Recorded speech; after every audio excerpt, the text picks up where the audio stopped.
Now, the WGAL News 8 Storm Team forecast with meteorologist Brian Argenti. Earlier we had an impact period for some of those showers and storms. The scattered storms ended up being severe for some areas, including southern Lancaster County, including closer towards Corryville, which is what we're zooming in under. You can see the several storm reports that have been reported. Actually, this is the one where Taylor Hess was at. It was just closer to Deaver Road in Lancaster Pike. This is where we had some pretty decent thunderstorm wind damage with some of those trees that were down. Another one towards Smithville.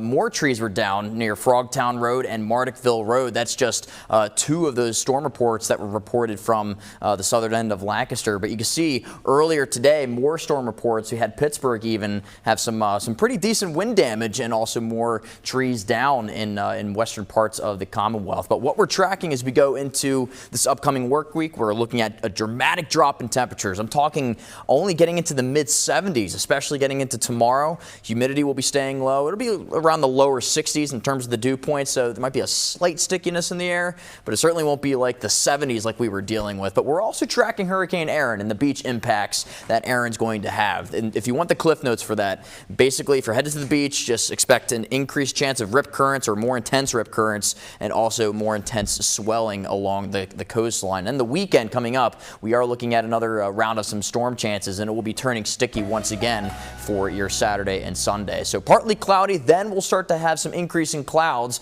across the area, 66 to 70 degrees. I can't rule out a stray chance of a shower overnight. Could have a lingering shower behind that cold front that's going to push through. But then once we get into tomorrow morning, we'll be mostly cloudy, and you're going to feel the difference. It's going to be cooler and less humid. You could see some patchy fog earlier in the morning, as we get into your Monday morning. So just expect if you're heading into work for your Monday morning, just be on the lookout for some patchy fog earlier in the day. But then we're not going to be getting up much into out of the 70s at all. I think we're going to be staying right around the mid 70s, folks. 74 to 78 degrees, cooler, less humid. Could see some isolated showers as well. Some of the higher range or the higher resolution models are showing that we could see some showers for tomorrow, very isolated in nature, but will remain mostly cloudy through the day.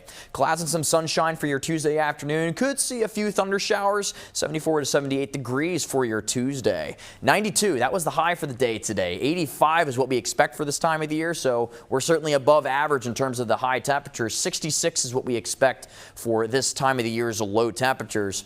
You can see we were even above average for this time of the year. 71 degrees is what we hit for earlier this morning or last night's low. There was no official rainfall reported, but there is about 0.05 of an inch of rain recorded at Harrisburg.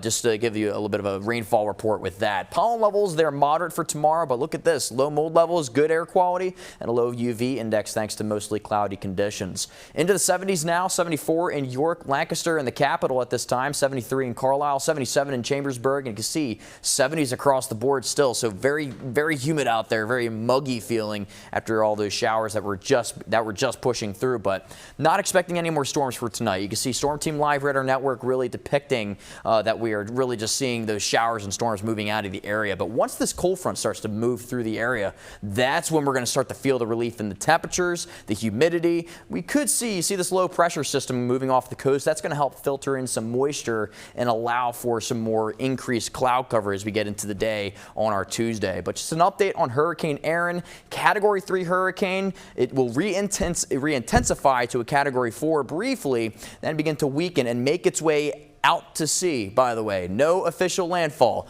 by the way. So we're not looking at that as being an issue for us if you are worried about that. What we're also watching is another disturbance out towards the Atlantic, about a 40% chance in the next 7 days of developing. So we'll be watching that as we get into the rest of the work week. But check this out. Into the 70s as we get into the first few days of the work week, with the chance of some storms as we get into Wednesday especially. But for Thursday and Friday, look at that for Football Friday, 82 degrees, pleasant. Can't get much better than that.